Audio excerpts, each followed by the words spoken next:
Hello everyone, welcome to CDC. Today I'm sharing Shahi Paneer recipe with you. It has simple ingredients and fairly quick to make. I will also share all tips and tricks to make this dish taste just like a fine dine restaurant. So let's get started. You will need 1 medium to large red onion, few green chilies, nice bright red peeled tomatoes, ginger and garlic. Now, roughly chop onions and tomatoes into medium dice. Roughly chop ginger, green chilies and garlic as well. Take few stems of cilantro.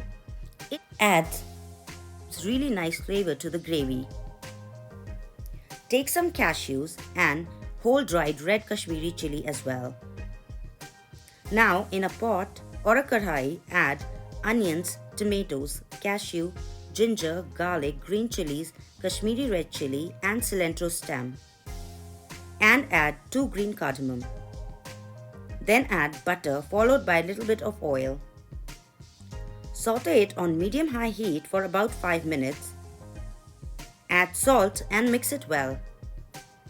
Once onions and tomatoes turn little soft and cooked, add water. Then cover it and let it cook for about 5 minutes. Then add turmeric powder and red chili powder into it. Mix it well, cover it again with a lid and cook it until tomatoes are completely cooked and cashews turn really soft. Once done, let it cool down a bit at room temperature. Then transfer it in a blender jar and grind it into a smooth puree.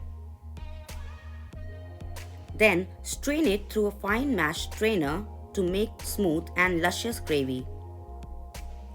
Add little bit of water in the jar and take out any leftover gravy. I am using this pre-packed paneer, but if you are using regular, then just cut it into the desired shape and keep it aside.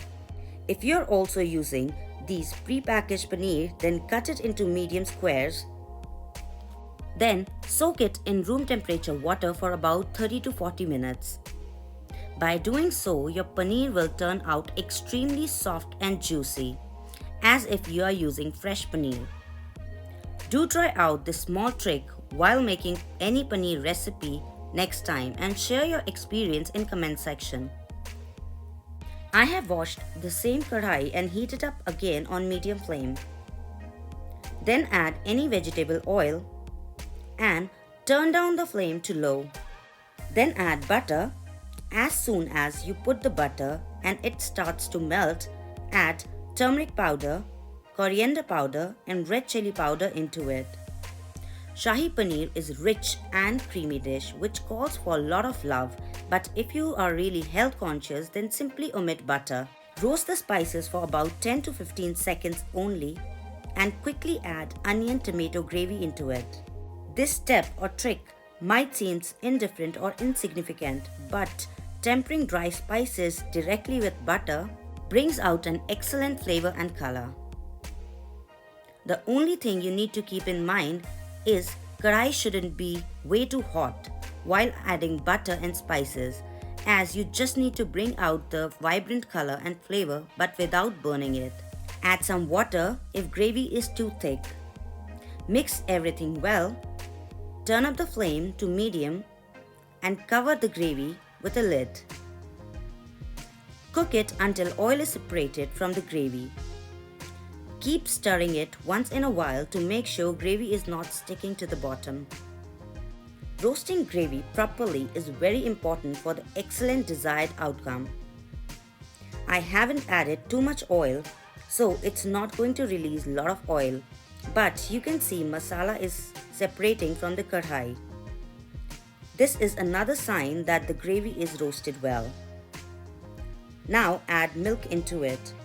A lot of people add cream at this stage as their gravy is too thin, but ideally if you roast your gravy well, it's gonna turn thick. Don't add water to thin it down as it's gonna ruin the flavor of the gravy. By adding milk, 2 things happen. First, it will provide creamy rich texture and flavors, that too without adding whipping cream, which is really heavy to digest. And secondly, the natural sweetness of milk will balance the tart flavor of tomatoes to the very extent. Then add dried fenugreek leaves or kasuri methi, followed by garam masala, little bit of sugar, and give it a stir. Now add soaked paneer pieces into it and gently mix it. Turn off the heat immediately after adding paneer. If you cook it for a longer time, paneer will turn dry and chewy. Finish it with butter and add little bit of whipping cream to garnish. Enjoy this super delectable Shahi Paneer with roti, naan or paratha. If you make this recipe on special occasion, your guest will simply love it and will admire you for such a delicious feast. So do try out this recipe and share your thoughts in comment section.